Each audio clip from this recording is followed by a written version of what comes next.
Saludos a todos, bienvenidos al canal, gracias por estar aquí. Mi nombre es Cristian Jiménez y en esta ocasión les voy a hablar sobre lo aburrido o el aburrimiento. De seguro todos en algún momento hemos estado aburridos. Eso es una sensación o un sentimiento que no es por casualidad. Pasan unas cosas o no pasan unas cosas para que nos sintamos aburridos. Es una sensación que hastía, que fastidia. Entonces, ¿qué sería lo que provoca lo aburrido o el aburrimiento?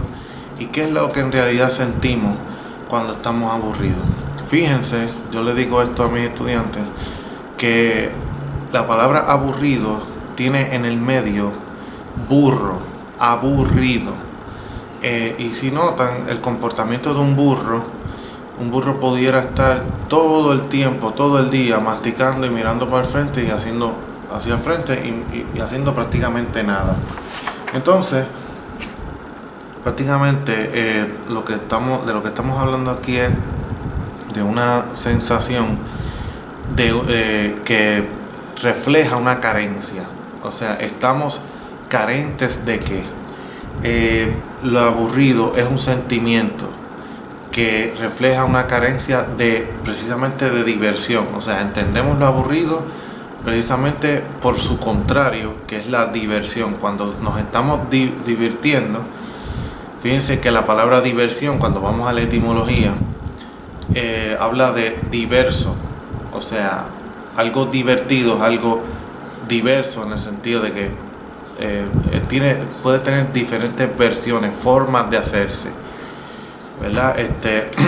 Diferentes versos o diferentes versión de las cosas. O sea, puede ser un mismo juego con unas mismas reglas, pero al tú poder adaptar esas reglas a tu condición o a lo que tú quieres hacer, pues entonces se convierte en algo divertido porque tú te estás inmiscuyendo, tú estás metido ahí o metida ahí, y en ese sentido pues puedes alterar las reglas del juego o puedes intervenir en la consecuencia o en la acción o en la propuesta ¿verdad? que surge de eso que estás haciendo aparentemente divertido. Entonces, ¿qué pasa? Por ejemplo, vamos a decir que usted está jugando baloncesto. El baloncesto tiene unas reglas, pero si usted está en su casa, en un canasto en su casa, pues usted puede coger la bola y tirarla como quiera y que la línea de 3 puntos esté donde usted quiera. Contrario a si estás en un torneo jugando formalmente con unos árbitros y unas personas que llevan un conteo de los puntos. En ese sentido, pues entonces ya tienes que seguir esas reglas y no es tan divertido, se convierte en un deporte, se convierte en una competencia. Entonces lo divertido es lo antónimo y entendemos lo aburrido a partir de lo divertido. Para mí la diversión es un derecho, un deber. O sea, nosotros tenemos que divertirnos. O sea, usted no puede existir si no es capaz de divertirse. Y divertirse es una gratificación que proviene especialmente de la capacidad de asombrarse y la capacidad ¿verdad? de gratificarse en terrenos distintos. Entiéndase, puede ser que no te guste, por ejemplo, el baloncesto, pero tal vez lo juegas porque quieres compartir con esa persona y termina gustándote tal vez algo del juego, o tal vez mirarlo, o tal vez ir a los juegos por lo que se inmiscuye, ¿verdad? Por lo que se desarrolla alrededor. Entonces, esa capacidad es importante para precisamente evitar el aburrimiento. Otra cosa que hay que señalar, que evitar el aburrimiento, especialmente en los niños, es un error. O sea, desde el aburrimiento es que ellos van a desarrollar la creatividad, especialmente los niños, nosotros los adultos también, porque en el aburrimiento, en ese fastidio, pues entonces tú buscas qué hacer, y en ese buscar qué hacer, ya cuando tienes las necesidades fisiológicas cubiertas, alimentos, etcétera, pues entonces tienes que buscar algo que hacer, porque precisamente decía yo en otros videos que la condición humana es esa. O sea, es una condición trágica de que tenemos que hacer algo con nuestra existencia, y ese algo lo hemos desarrollado especialmente en el arte. y esto está reflejado en la historia de la humanidad, desde el arte rupestre en las cavernas hasta la actualidad con la tecnología que existe ahora. O sea, el arte es una necesidad y un derecho, y si no accedemos al arte, jamás en la vida vamos a acceder a una educación integral. Porque el arte es, entre otras cosas, esa acción que nos permite fomentar la creatividad, cualquier tipo de arte. O sea, la cocina es el arte, el dibujo, la música es un arte. Y un arte debería estar sujeto a más de una opinión. O sea, todo lo que emita, todo lo que te permita emitir una segunda opinión, se puede convertir en un arte. Contrario a lo rígido, que solamente puede ser de una sola manera, entonces todo aquello que es de una sola manera se convierte en algo aburrido. Así que no es saludable evitar el aburrimiento, tampoco es estar todo el día aburrido, porque anyway tampoco podemos estar todo el día aburrido, es imposible, tenemos que hacer algo. En medio de esta pandemia del 2020 hemos tenido mucho tiempo encerrados, y ahí afloran esas tendencias que no hemos podido desarrollar precisamente por el ajetreo del trabajo, y en ese sentido pues el arte ha conducido esas emociones, ha sabido darnos la vía para ¿verdad?, canalizar esas energías, y he visto muchas personas que han pintado, que han compuesto canciones, y eso es lo que deberíamos estar haciendo siempre, no en tiempos de pandemia. Entonces, ¿qué pasa? Que vamos entonces a la literatura, una de las grandes artes que hemos desarrollado. La literatura nos ayuda de cierta manera a entender la realidad. ¿Y por qué? Porque nosotros tenemos lo he dicho antes, una realidad, un acceso a la realidad en diferido. O sea, nosotros no accedemos directamente a la realidad. Necesitamos crear metáforas, arte, literatura, personajes, fábulas, cuentos, novelas, canciones. Necesitamos crear eso para nosotros poder interpretar los fenómenos que se nos presentan en la naturaleza y en otros fenómenos. Entonces, eso que se nos presenta, nosotros tenemos un guante, vamos a decir así, metafóricamente, un guante para nosotros acceder a esa realidad, que es el lenguaje. Y en el lenguaje, ¿verdad?, está el lenguaje hablado, está el lenguaje literario, está el lenguaje de señas precisamente. Entonces, ¿qué pasa? Nosotros tenemos ese guante que nos condiciona. Friedrich Nietzsche decía que no es el lenguaje, no somos nosotros que usamos el lenguaje, sino que el lenguaje nos usa a nosotros. Se convierte, si no tenemos la capacidad crítica de ponerlo en cuestión, se convierte el lenguaje en un esclavizador de nuestras propias percepciones. Y entonces ahí está el gran peligro. O sea, hay que desarrollar el pensamiento reflexivo para entender que nosotros no accedemos directamente a la realidad, no tenemos instintos como lo tienen los animales, y no entendemos muchas veces las sensaciones de los animales, especialmente del delfín, especialmente del caballo, del perro y de otros animales, del elefante, de otros animales que tienen unas percepciones. Por eso es que muchos de estos animales captan los terremotos antes de que sucedan, porque ellos tienen otra comunicación con una realidad que nosotros perdimos gracias a que nosotros razonamos o pensamos, como usted quiera llamarle. Entonces, cuando no estamos advocados, cuando no estamos prestos a analizar esas realidades trágicas en el sentido de combativo, pues entonces nos podemos aburrir en el sentido de que pues si no estamos prestos a analizar estos temas que les estoy discutiendo aquí, pues entonces la otra vía es la utilidad, y la utilidad entonces la cotidianidad, ¿verdad? Sumirnos en la cotidianidad, refugiarnos en el ajetreo del trabajo, en que tengo que cuidar a los nenes, en el que tengo que hacerle cosas a la casa. Y entonces el sistema neoliberal de consumo en el que nos pone el marco ideológico del consumo extremo, pues entonces se aprovecha de eso y nos instala opiniones y nos instala opciones de vida que no son nuestras, que son de ellos, porque son de ellos los que manejan la mercadotecnia, los anuncios, etcétera. Y ahí está el gran peligro, porque entonces si manejan eso, manejan nuestra vida y manejan nuestra capacidad de producir todo, ¿verdad? De producir alimentos, de producir arte. Y entonces el arte pierde su capacidad de resistencia. O sea, no entendemos el arte y no entendemos nada de nuestras vidas. No entendemos por qué nos enojamos, no entendemos por qué nos aburrimos en este caso.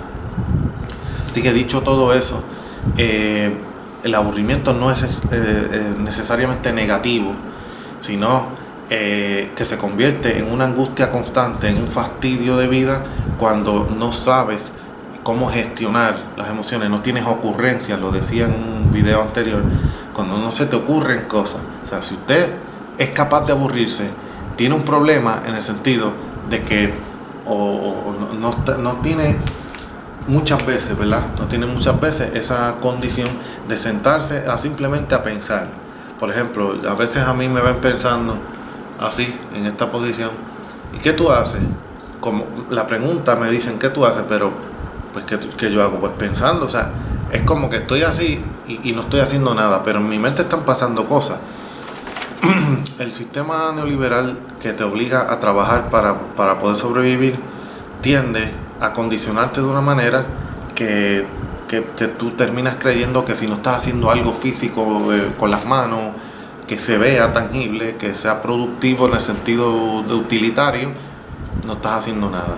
Por eso es que la filosofía no existe en los medios de comunicación, por eso es que la literatura, por eso es que las bibliotecas se vacían, sin embargo los shows de reggaetón se llenan, ¿verdad? Brutalidad versus intelectualidad, porque ese es lo que promueve el sistema, porque el sistema, para que tú consumas, necesitas ignorancia, necesitas la gente vacía que esté dispuesta a llenar ese vacío con emociones momentáneas y recurrentes que se puedan comprar.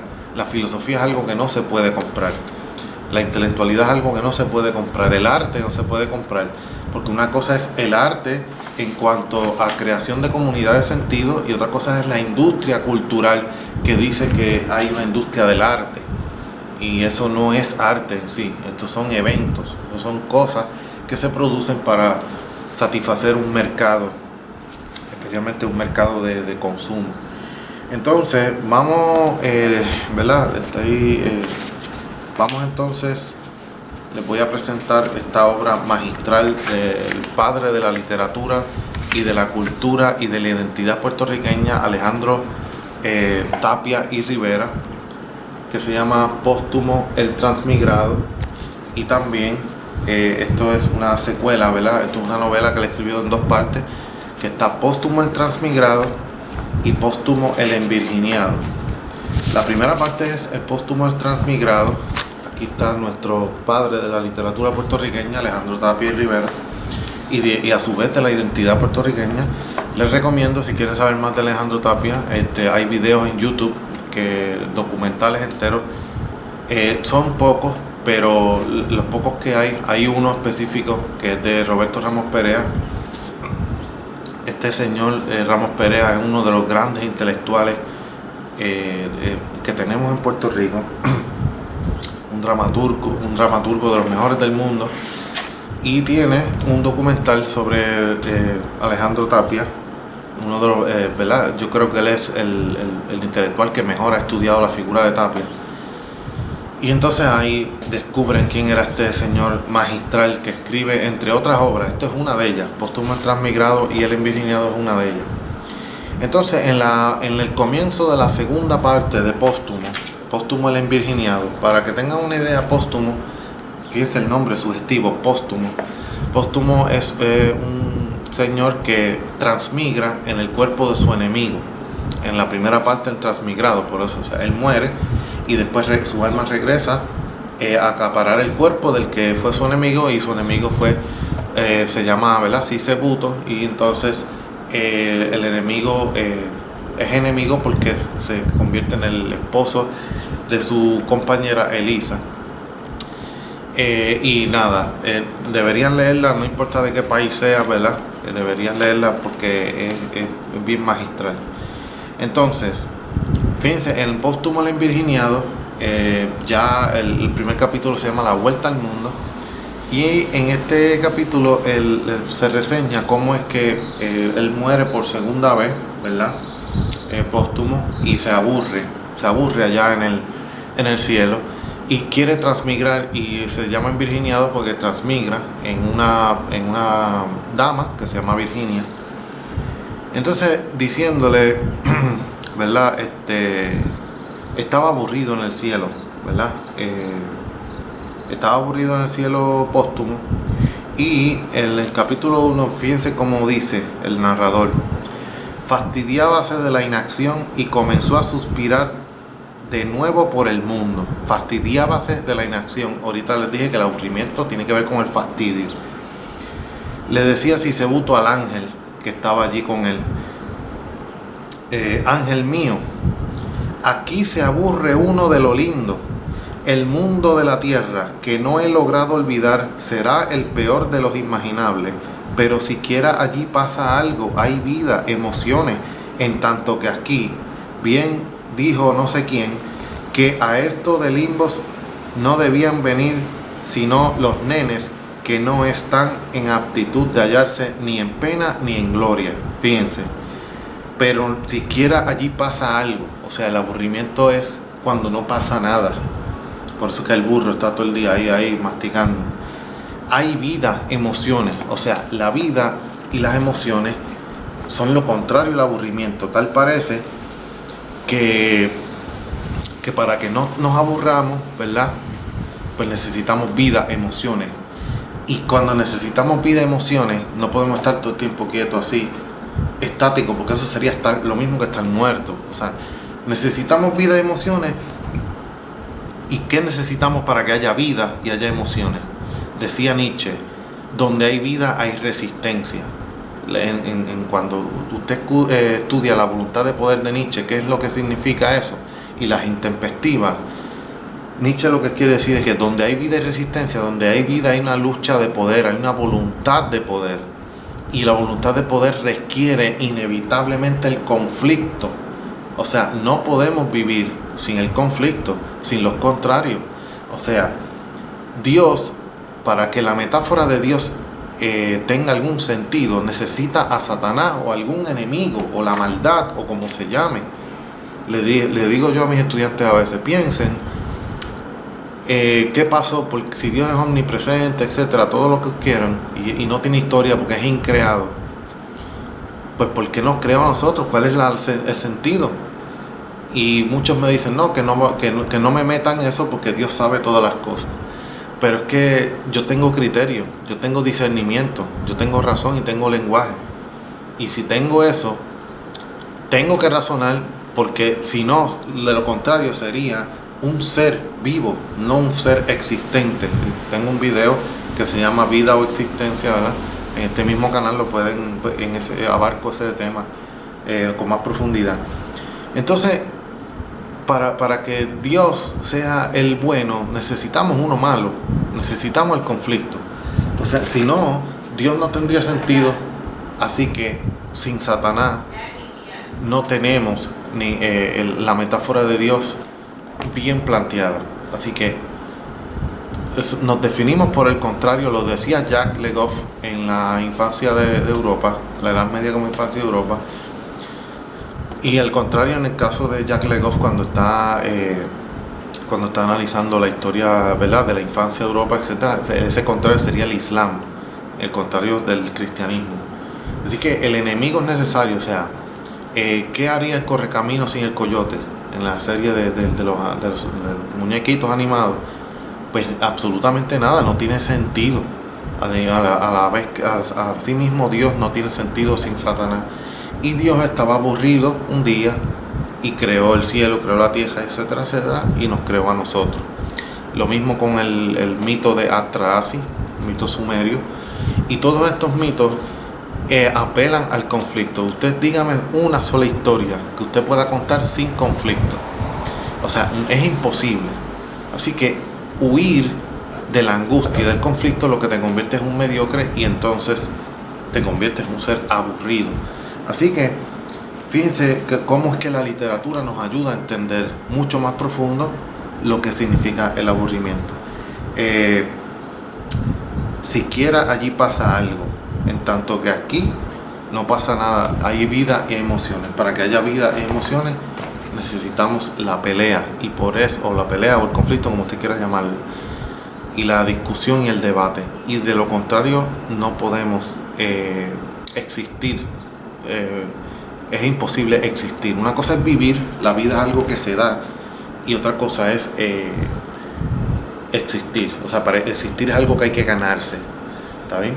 Así que espero, ¿verdad?, haberles mostrado, ¿verdad?, un poco de lo que es este tema. Gracias por estar aquí, gracias a los que se han suscrito. Recuerden mis redes, síganme en mis redes. Gracias a todos y nos vemos en la próxima ocasión, y sigan creando sentido.